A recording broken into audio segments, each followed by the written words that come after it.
Hey everyone, welcome to my channel. I'm Britney and I like to explore the tools, systems, and ideas that show up in the photography world. Sometimes that means looking at different types of tech, and sometimes it means discussing what's going on. If that sounds interesting, I hope you'll consider subscribing to my channel.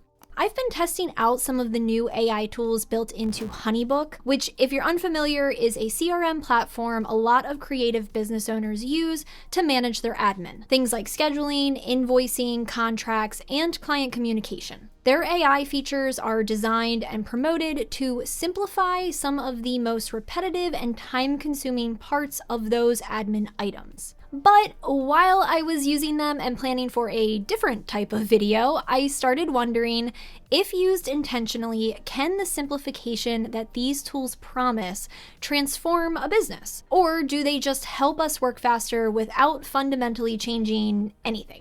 That's what I want to explore today. What HoneyBook AI actually simplifies, how that might open the door to transformation, and why automation on its own might not be enough if we're not thoughtful about what we do with the time it saves. I'll have timestamps down below of these different chapters so you can quickly skip to the spots that interest you the most. A lot of what I'm going to be talking about today is based on opinion and my own experience using some of these tools. I always encourage you to try systems like this yourself before committing to them, and there's often a free trial to kickstart your own experiments. Let me know in the comments if you've used HoneyBook AI and how it worked for you. Let's start with what HoneyBook's AI tools actually do and simplify. These tools are much different than any of the other automations that we've checked out previously because they deal with admin tasks. One of the first smart tools I encountered with the system was the AI email responses. The AI automatically drafts emails when a new lead comes in and inserts some personalization that the client might have included in their original inquiry. Super cute. It also can change responses based on the desired tone,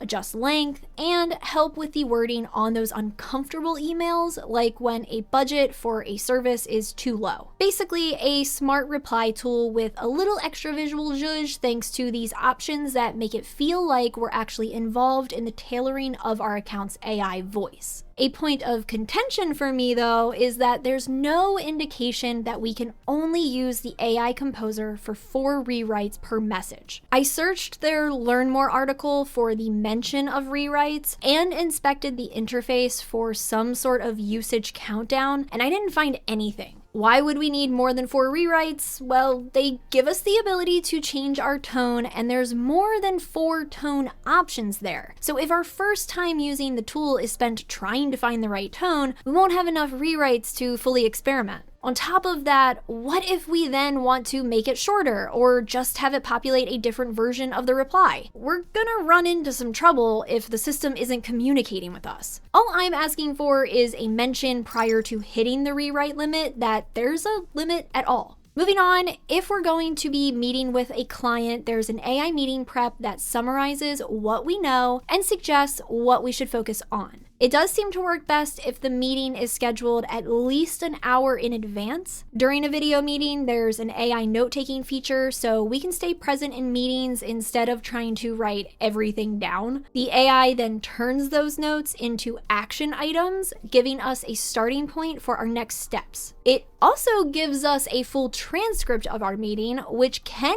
get a little goofy if there's some over-talking, but overall, this tool is great and very fast at processing the post-meeting notes. I'll talk a little bit more about the impact this tool could have a little later, but this one made my eyes spring out of my face with excitement. Seriously, the only thing that could make it even more powerful is if it worked on all call types instead of just video calls, but maybe that's coming in the future. There's also a few other items, the ability to flag priority leads, and there's a chatbot to help with ideas and insights. The chatbot is pretty standard, but again, the cool thing about it is that it's built into our workspace already, so it's easy to access, and it can understand that we're a business and the types of things we might want to focus on. It's very business-centric, so it goes all in on the advice with detailed responses, and it has access to some information in our HoneyBook, so it can give effective feedback. If I had more going on in my HoneyBook, this might be an incredible assistant, but at the moment I don't, so there's the potential for growth here.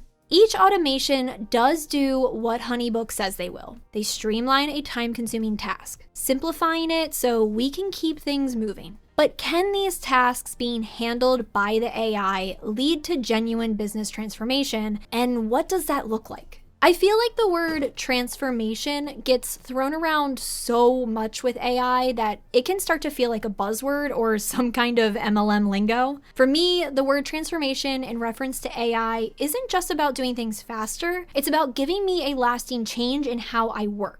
For instance, I started using AI for culling my photos during a really busy season for my business. Culling had always been one of those tasks I just did not want to do. I'd drag my feet before starting, finally get going, then find any reason to pause and do something else. Which was frustrating because to know me is to know I do not start and stop things. If I have a task, I'm doing it until I'm finished. Culling was my kryptonite. It was a huge mental block that kept me from staying fully focused and would end up taking me hours, if not a couple of days, just to get through. When I started letting AI handle the first pass of culling my images, everything started to change. I still had to review what it picked, but I didn't have that feeling like I was trekking through tar anymore. I could keep moving while the AI worked in the background and then come back when it was finished. Implementing that automation made a real difference for me and my business. Yeah, it definitely allowed me to pick up the pace with my images. My highlight galleries were going out 2 days after events, and full gallery turnaround dropped from 4 weeks to 2. But what I enjoyed more than the speed was that I was no longer letting this task that I struggled with consume my energy. The AI itself didn't overhaul my business, but it did help me work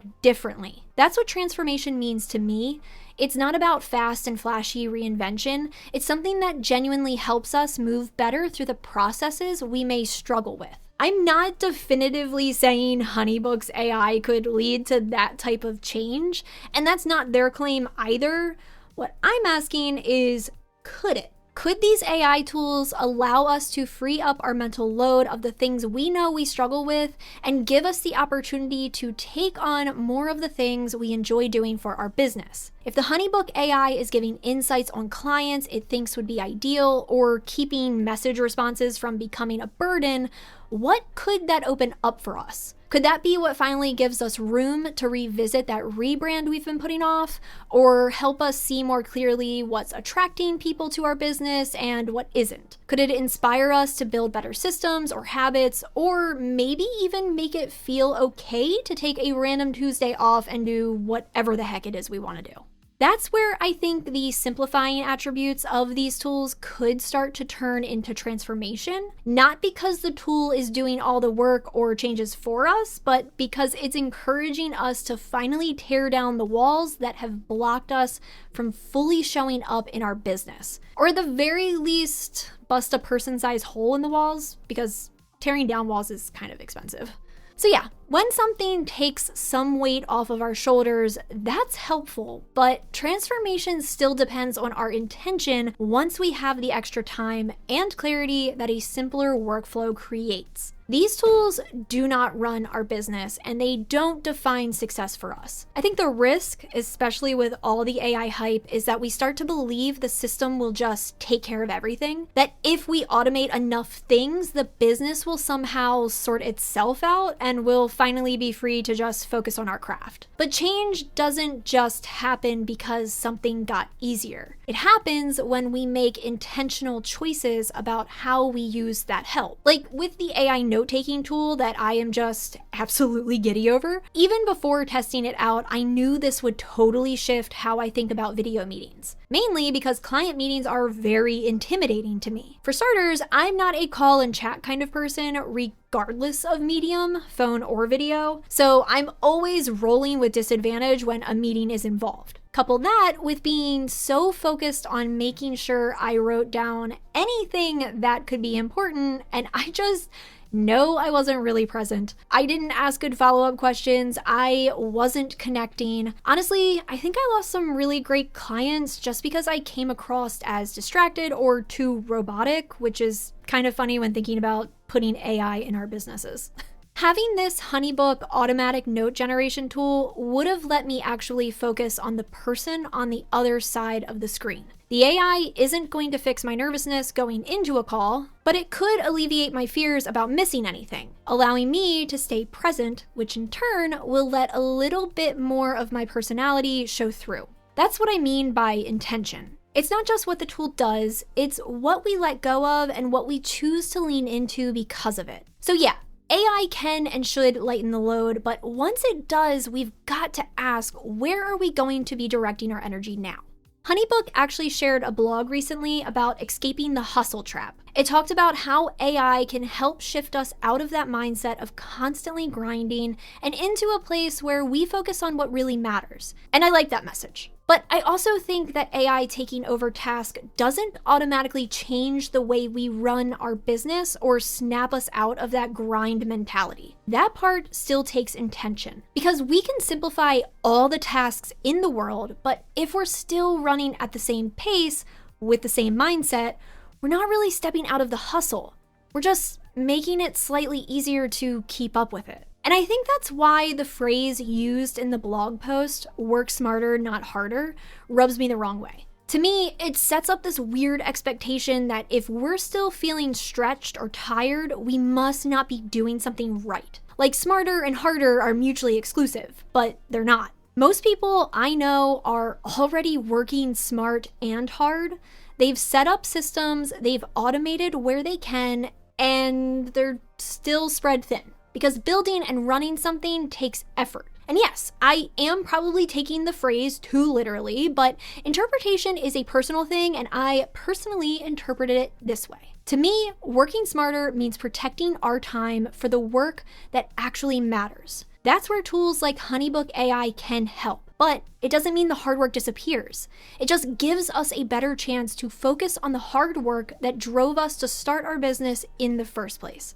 But I want to hear from you. If these tools are helping you work more efficiently, what aspects of your business have they made easier? And has that shift helped your business evolve into its next form? Thank you so much for tuning in to this hybrid review discussion of HoneyBook's AI tools and their potential to transform a business. I do want to dive more into these tools and really put them to the test, so if you'd like to see that, let me know in the comments with a robot emoji or something. I hope you'll consider liking, subscribing, and hitting that bell to be alerted when I release a new video. Thanks again for watching, and I'll see you in the next one.